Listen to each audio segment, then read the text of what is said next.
is MMA News, speaking to John Jones, the soon light heavyweight contender, hopefully. It'll be nice. How are you? I'm doing very well, very well. Can you tell us about how your training has been lately? Training is going really well. I'll be fighting Ryan Bader on February 5th. I'm not sure where yet, but training is going really well. Right now I'm just focused on boxing, getting my combinations, my reaction time, my counters up to par. You know, Ryan Bader is a strong wrestler, I'm a strong wrestler. And I think boxing might be a big part of this fight, so I'm making sure my hands are right now. Obviously, you train with one of the best camps and one of the best trainers. I recently spoke to him. What do you think about your trainer? What's so special with him? The thing that's special about the Jackson's camp is first, we have three very dominant teams mixed in one. We have Faraz Zahabi up in Canada, who's George St. Pierre's head coach. We have Trevor, Coach T, we call him, who is the head coach of Nate Marquardt and Shane Carwin at the Grudge Center in Denver, Colorado. And we have Greg Jackson in Albuquerque, New Mexico. So you have three powerhouse coaches working together. So, for example, Nate Marquardt, he's getting ready to fight soon. He's training, instead of training in Denver, he's training in New Mexico this time. So we have the option of training with three amazing coaches for our fights. And Greg Jackson, to elaborate a little more on Greg Jackson, he's really big on training the mind to be like a warrior status, you know, not looking at yourself as a cage fighter, but more as a warrior. So it's just an amazing program to be a part of. Nice. So let's say if we look past Ryan Bader, is there any special opponent that, like a dream opponent for you that you would love to face? No, I never look past any opponent. It's just something I could never do. Right now, you know, if I don't beat Brian Bader, that could set me back big time. So my main focus and everything I'm doing in life right now is based around defeating Ryan Bader on February 5th. Nice. I have a question. We had a Swedish fighter called Magnus Svendborg. He trained with your camp. Yes, I love that guy. Yes, he came down to Greg Jackson's for a while. Yeah. He gave me a really hard time too. He's a very good fighter. Long arms, he has a wonderful left hook, wonderful right uppercut.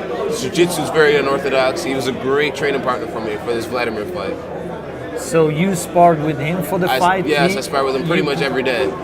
Nice. And we went at it. I didn't kick his butt, he didn't kick my butt. We went at it. We're pretty close in competition. Nice.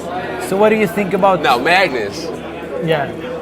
I'll kick your butt if I have to, but it was pretty close. Nice. From tomorrow's fights, is there any special fight that you're looking forward to see? Yeah, Carlos Condit versus Dan Hardy. Carlos Condit is another Greg Jackson's fighter, and he works very hard, and he really doesn't get a lot of the accolades that he deserves.